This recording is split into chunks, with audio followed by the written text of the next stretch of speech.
Hello, and welcome to this season of Alter Eagle. We are starting season 1 with the topic of addiction in Butler County. Conversations on the physical side of addiction, trauma, the neuroscience, mental health, and stigma surrounding addiction. Experts, resources, and stories from people who have fought addiction head on. I am your host, Laura Crago. Let's keep the conversation going. Now a word from our sponsor, BetterHelp. For a long time, I suffered with depression and anxiety. I had tried therapy before, but struggled finding a therapist I connected with until I found BetterHelp. That's why I am so excited to share BetterHelp's mission to make therapy more affordable and more accessible, because finding a therapist can be hard, especially when you're limited to the options in your area. BetterHelp is a platform that makes finding a therapist easier because it's online. Remote therapy sessions, and by filling out a few questions, BetterHelp can match you to a professional therapist in as little as a few days. It's easy to sign up and get matched with a therapist. Click the link in description and receive 10% off your first month of BetterHelp. And by clicking that link, you support this channel.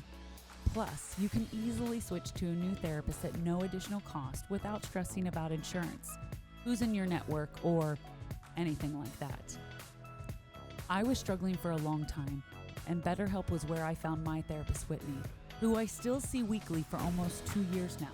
So, if you're struggling like I was, consider online therapy with BetterHelp. Click the link in description or go to betterhelp.com/altereagle. That's betterhelp.com/altereagle. There's no better time than now to start your mental health journey. Thank you again, BetterHelp, for supporting this channel.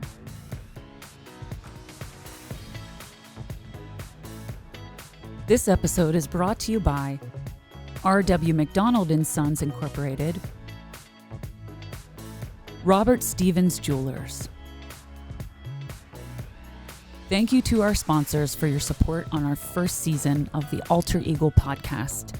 Be sure to click the link in bio for your discount for BetterHelp Therapy online. 10% off your first month. Good morning, Alter Eagle. Laura Crago here, just coming to you with a short solo episode today. So for those of you who are listening that are outside of the Western Pennsylvania area, if you're in Akron, Chicago, New York City, Pittsburgh, those are our top listening cities here for the podcast in the United States. But we do have listeners in other countries, so I wanted to give a shout out to those people, to the people in France and Spain and England and Australia, Bangladesh, the Russian Federation. I think Ireland. I believe I have someone in Ireland that listens. I just want to say thank you. And I'm sorry that I didn't drop an episode last week and that I didn't explain why. But if you are paying attention to the news, you will now know that the Butler, PA, where the Trump rally was held, where the attempted assassination happened, was this Butler, PA. In fact, I drive past that Butler farm show grounds every single day on my way to work. I grew up not far from there, and an area called Mount Chestnut. If anybody who knows Mount Chestnut, I grew up on Eagle Mill Road, and I could see the farm show grounds as a kid from my front porch when the farm show was going on, all the lights and the sounds. And if I got quiet enough, you could kind of hear in the distance, the busyness of it, the games. And that's what it makes me think of. Farm animals, hay, rides, funnel cakes, cotton candy, meeting with friends. When you're a teenager, you go there just to walk around with your friends, hang out. I haven't been to the farm show in so long. I mean, I only moved back to Butler in 2022. I didn't go the year that I moved back. It had already happened. I didn't go last year. And, this year it's coming up. It's coming up the week of August 5th. And, it makes me think immediately. It made me think about my dad. When everything happened on July 13th, 2024, I was sad. I was sad for Corey, who lost his life shielding his family. I was sad for his daughters, who lost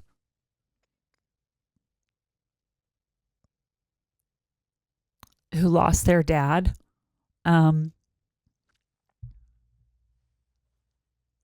I think about when my dad passed away. I think about that day. I remember every single moment of that day. Every single moment. From the last time I saw him alive to showing up at the hospital and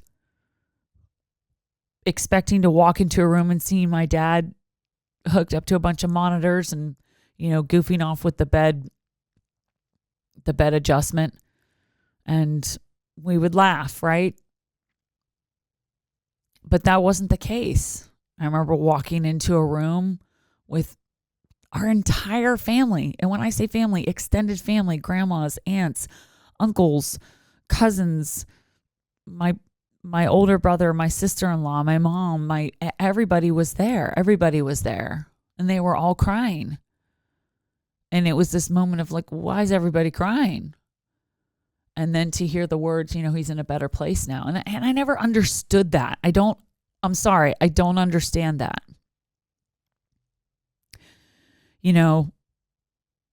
My love goes out to Corey's family, and we need to respect his family. We need to give them space. We need to give them peace. We need to leave them alone. There's not really much that anyone can say other than I'm sorry and I'm here for you. But asking, what can I do? There's nothing that you can do, because the only thing that you could do is bring that person back. People would walk up to me at the funeral home for the viewings and say, I'm so sorry. And your dad was such an amazing person. I'd been meaning to call him and I just never got around to doing it. And as I sat here trying to figure out, what am I going to say? What are people going to want to hear from me? What are they going to want to hear from me? Because I have a lot of things to say. Let me tell you that. I have a lot of things to say. And I'm trying to sort of, be mindful of where I work. I'm trying to be mindful of who I am as a person. Who I am as a person is I accept people for who they are. I meet people for where they're at. I'm honest with people. I tell them like it is. I think that to be surprised that something like this happened, I'm having a hard time with that, because this has been happening. This is a different situation in the sense that, yes, it was an attempted assassination, and we haven't seen an attempted assassination on a former president, current president, or, a candidate for presidency since the 80s, since Reagan, early 80s. But that doesn't change the fact that what the violence was. So that's not what I'm talking about today. Today I'm talking about the healing that people are still going through, people that were there, that witnessed this, that had moments where they thought, is this it? This is happening. They didn't know. They didn't know how many people there were. They didn't know where it was coming from. We could sit here all day and speculate why, and you might never get that answer. You might never get that answer. What I've noticed is that I feel as if this situation I don't know if it's brought us together. I feel as if it's shown how divided we truly are, and perhaps divided us a little bit more, because now both sides have an agenda of what they want to talk about. And I often just think, like, how did we get here? How did we get here? How do we get to where we can just live in peace with each other? And yeah, maybe agree to disagree, but respect other people's choices and opinions, but in a non-violent way. I just don't understand. And I'm 44 years old. So imagine what someone who's younger than me thinks. I had a conversation with a 20-year-old recently, and I asked him, I said, how do you feel?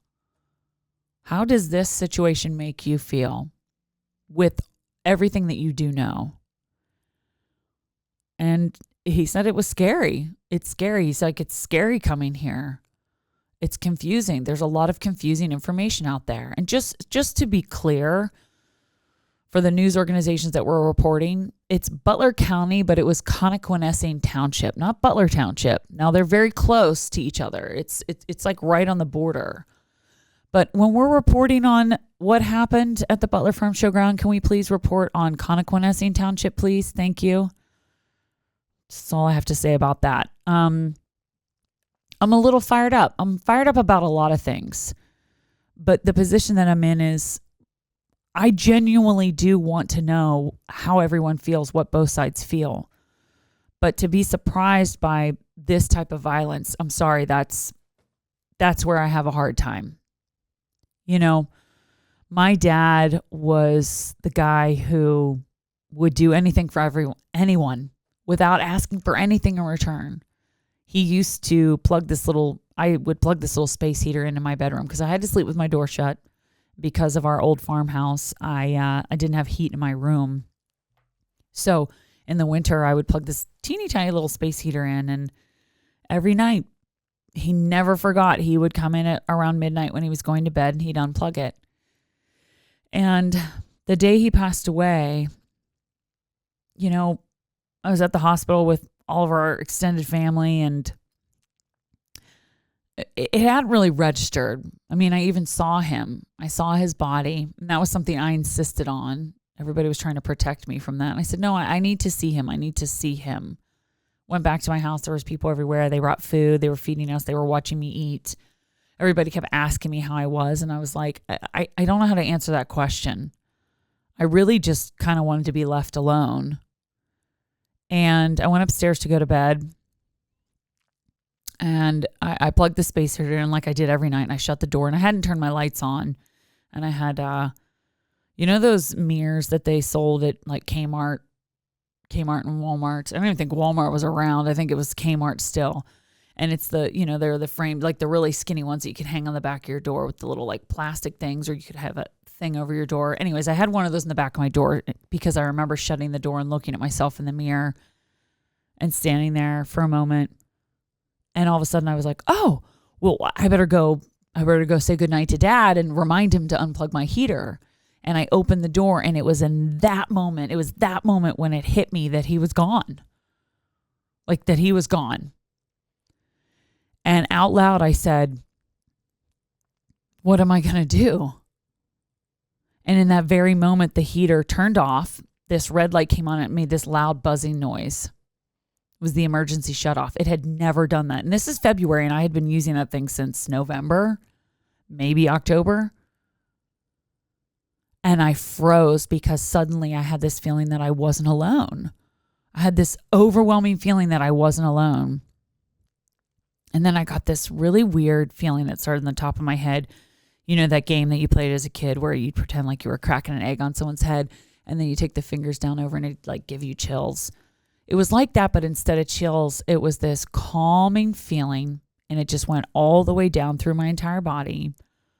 And I just heard a voice, and it wasn't his voice. It wasn't a male voice. It wasn't a female voice. It was just a voice that said, everything's going to be okay. And I honestly don't remember what happened after that. Obviously, at some point I went to bed. I feel like I might have gone back downstairs for a second, wanting to tell someone, but not knowing exactly how do I explain what just happened. Are they going to think I'm crazy? So I never told anybody. And that wasn't the only time I had that experience, but it was this reminder that we're not alone. And when people do pass on, that their spirits are very powerful. But people need time to heal.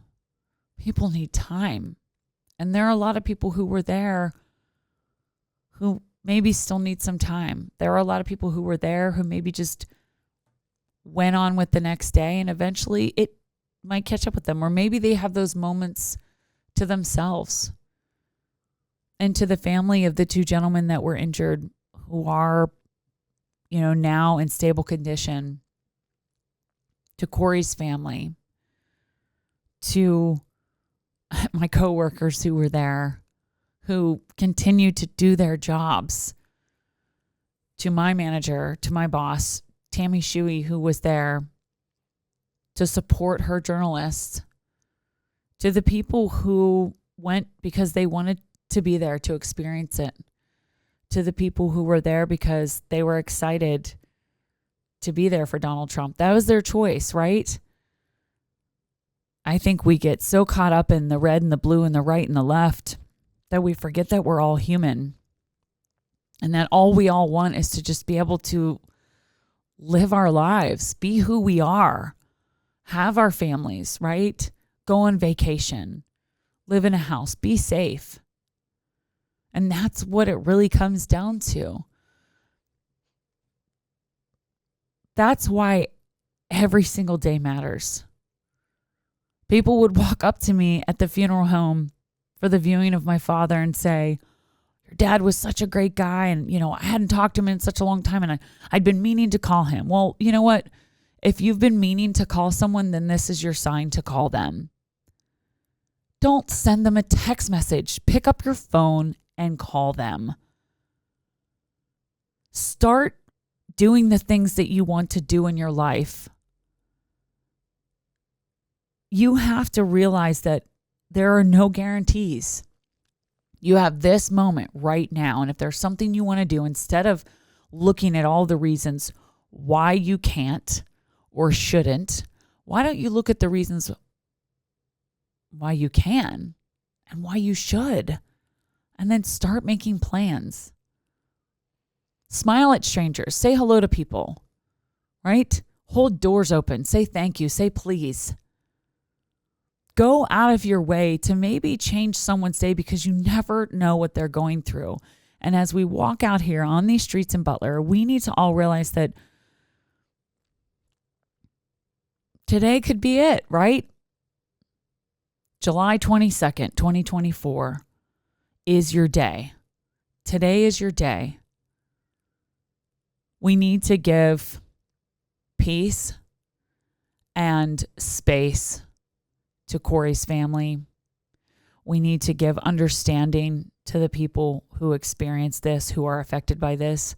I wasn't even there, and I was affected by this for so many different reasons.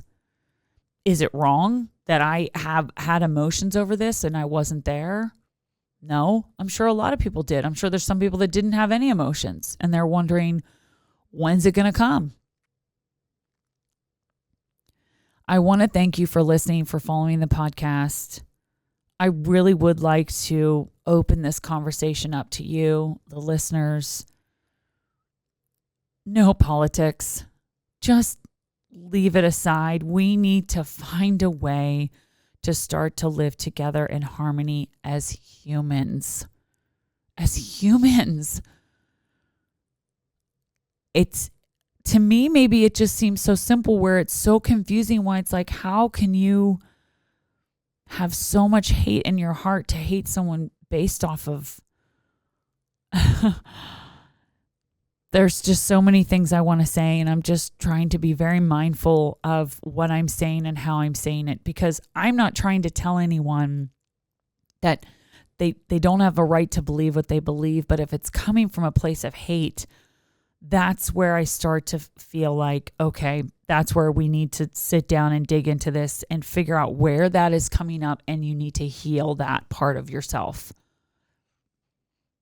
I'm sure a lot of people are going to call me a snowflake for that, or a sheep or whatever, and that's fine. That's fine. You can have whatever opinion you want of me. A long time ago, someone said to me once, someone else's opinion of you is none of your business. And at first I felt a little offended. I was like, what do you mean? Like, I should have to defend myself, but why would I fight so hard to defend who I am as a person to someone who's not even willing to listen? I've wanted to have conversations with people, hard conversations, but are they going to listen? Are they going to actually hear me out? Because I'm willing to hear them out and hear their side and realize that I'm not a victim here. You know, when my dad passed away, there was this overwhelming thing that happened of like me being a victim. And for a long time, it was like I was made into that. And then one day I realized it and I was just like, ew, ick. Like, I don't like that. I'm not a victim. There are people in this world, there are children in this world who don't have parents, who grow up going from foster home to foster home. You know, I had a dad who was present, who listened, who supported me. He would get up at 4:00 in the morning if he had to do something for his family. He'd stay up late if he had to finish folding the towels and, you know, cleaning the dishes or whatever it was. He did whatever he had to do to take care of his family. And, you know, when we're really getting down to the bottom of it, isn't it that we all just want to be able to get up in the morning and be happy and go on about our day and do the things that make us happy and have purpose and feel loved and appreciated, and then go home, be able to go to sleep, be grateful for the fact that we have roofs over our head and food in our bellies, and we have people that support us, and that I have a job that, you know, I literally manifested. And I had people telling me I was crazy, that I was, words that I can't say on here, thinking that I was going to work in a job that had anything to do with podcasting or voiceover. And here we are. So the possibilities really are endless.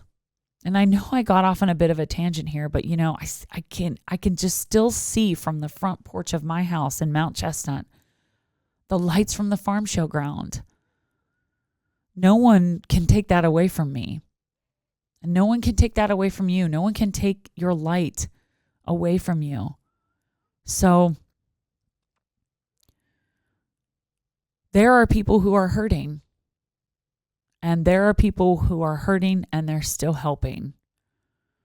And then there are people who are hating. So it's up to you to decide. Are you going to be a helper? Or are you going to be a hater?